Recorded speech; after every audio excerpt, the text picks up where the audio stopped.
The rain hammered against the windshield as Mia squinted through the blurry glass, the wipers fighting a losing battle against the relentless downpour. It was October 13th, 2023, and she was driving through the desolate backroads outside Asheville, North Carolina. The dim headlights barely illuminated the empty stretch of road ahead, bordered by dense woods that seemed to close in on the vehicle. Mia hadn't seen another car for miles, and her phone, sitting uselessly on the passenger seat, had no signal. It was the kind of night where even the thought of stopping seemed dangerous. Then she saw him. A lone figure stood at the edge of the road, soaked to the bone.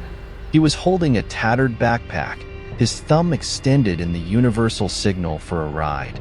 For a moment, Mia hesitated. Picking up strangers was a bad idea.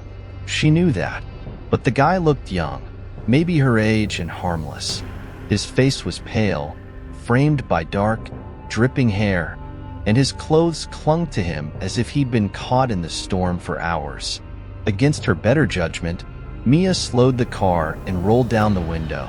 "Need a lift?" she called out, trying to mask her apprehension.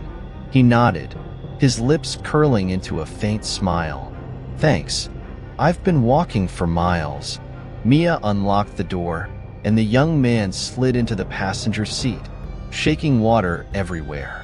He shivered, hugging his backpack to his chest. "I'm Mia," she said, glancing at him. "Where are you headed?" "Just up the road," he replied, his voice low and even. "There's a diner in town." Mia nodded and focused back on the road. The rain continued to pour, and silence filled the car, save for the rhythmic thud of the wipers. She stole another glance at him. His gaze was fixed ahead, his face expressionless. Something about him made her uneasy, though Mia couldn't pinpoint why. The diner appeared out of the darkness like a beacon, its neon sign flickering weakly. As they pulled into the lot, the hitchhiker turned to her. "Thanks for the ride," he said.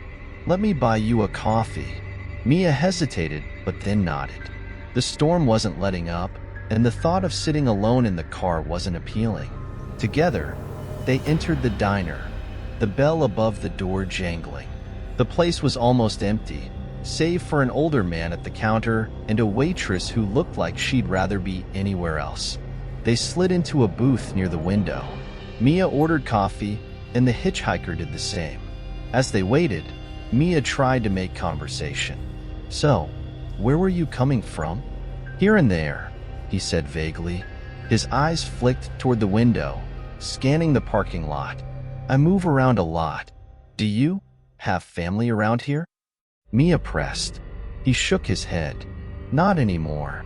The coffee arrived, and Mia took a sip, the warmth soothing her nerves. But something about the hitchhiker's demeanor still unsettled her. His responses were curt, his eyes distant. She couldn't shake the feeling that he was hiding something. As the rain eased, Mia decided it was time to leave. She paid for her coffee and stood, ready to head back to her car. The hitchhiker didn't follow. "You sure you're okay?" she asked, glancing down at him. He nodded. "Thanks again for the ride." Mia walked out into the damp night, the air heavy with the scent of rain-soaked asphalt. She climbed into her car, started the engine, and pulled out of the lot. As she drove, she felt a strange sense of relief. Something about the hitchhiker had unnerved her, and she was glad to be alone again. But the relief didn't last. 5 miles down the road, Mia saw him again. The hitchhiker stood at the edge of the road, his backpack slung over one shoulder, his thumb extended. Mia's hands tightened on the wheel, her heart racing. It was impossible. She hadn't seen another car pass. There was no way he could have gotten ahead of her. She sped up, her eyes fixed on the figure in her rearview mirror. As the distance between them grew, Mia tried to rationalize what she'd seen. Maybe it wasn't him. Maybe it was someone else.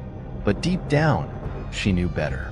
When Mia finally reached her destination, a small motel on the outskirts of Asheville, she felt a wave of relief. She checked in, locked the door behind her, and collapsed onto the bed. The events of the night swirled in her mind, refusing to let her rest. Mia tried to convince herself it was just a coincidence, a trick of the mind brought on by exhaustion. A knock at the door shattered her thoughts. Her blood ran cold. Slowly, Mia approached the door, peering through the peephole. The hallway was empty. Another knock. This time, it came from the window. Mia spun around, her heart pounding. She crept toward the window, pulling the curtain aside just enough to see. The hitchhiker stood outside, his face pale and expressionless. His lips moved, though no sound reached her. Terrified, Mia backed away. She grabbed her phone, desperate to call for help, but the screen remained dark. The lights in the room flickered, and a chilling breeze swept through, though the windows were closed. The hitchhiker was inside. He stood in the corner, his dark eyes fixed on her. "You shouldn't have left me," he said, his voice a hollow echo. Mia's scream caught in her throat as the room seemed to warp around her. Shadows stretched and twisted, and the air grew impossibly cold. The hitchhiker stepped closer, his form flickering like a distorted image on an old TV screen. "What do you want?" Mia whispered, her back pressed against the wall. "I just needed a ride," he said, his voice filled with sorrow.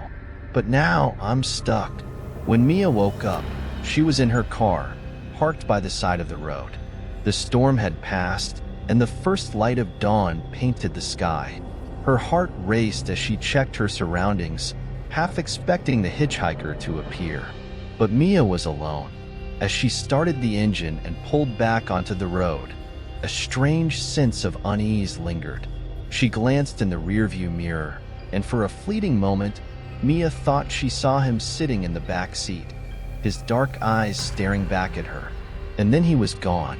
Mia never picked up another hitchhiker, but every time she drove down an empty road at night, she couldn't shake the feeling that he was still out there, waiting for his next ride.